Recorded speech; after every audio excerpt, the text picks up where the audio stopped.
So in this lesson, we'll be basically talking about the Python project calculator, but this is the lesson in. So the learning objective of this lesson is that the aim of this lesson is to basically teach how we can basically evaluate the final results in an expression based on conditions and display the output to the user. So the first hint that we're getting is to basically, we can use the isDigit method to basically check if a string is a digit. So here is an example that I have already done, so I'll comment it out one by one. So first check this.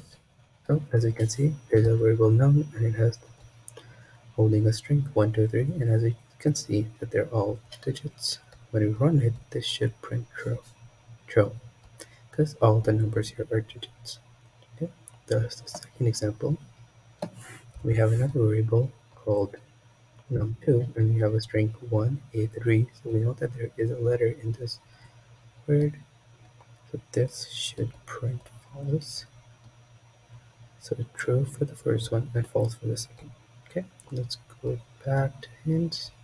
We can use the int to convert a string into an integer. So we know there are three types: int, strings, and floats. Let's go back here. So x is a string basically.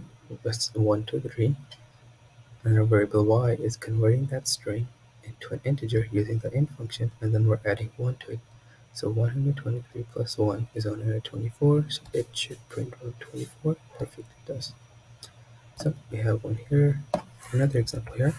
So we have our x1 as 3.8, and we have our x2 that's converting that float into an integer using the int function. So whenever we use an int function, it always rounds down. So we have to remember that it always rounds down. So this should print a 3.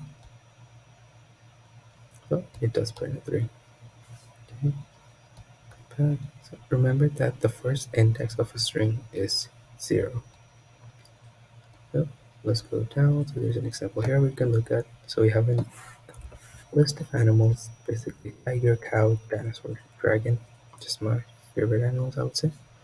Anyways, so and then we're trying to print the animal list, and we're printing the 0, the thing that's at the 0 index. So this is 0, this is 1, this is 2, this is 3, and we're trying to print what's at the 0 index. So this should print tiger, which it does print tiger. Now if we change this to 1 to just see what it does, that should print cow,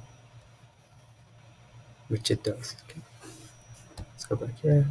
So here's the explanation that you guys will be following to complete this section of the code, or called lesson 8.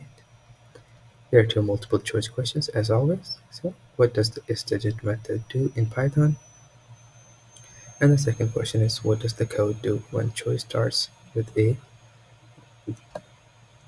slash dash name and the rest of the characters are digits? Here are some resources for you guys to follow: Python string isDigit method, the len function, and basic input output. This is our whole project that we looked at, the Python calculator. I hope you guys have fun. I hope you guys had a fun time doing it.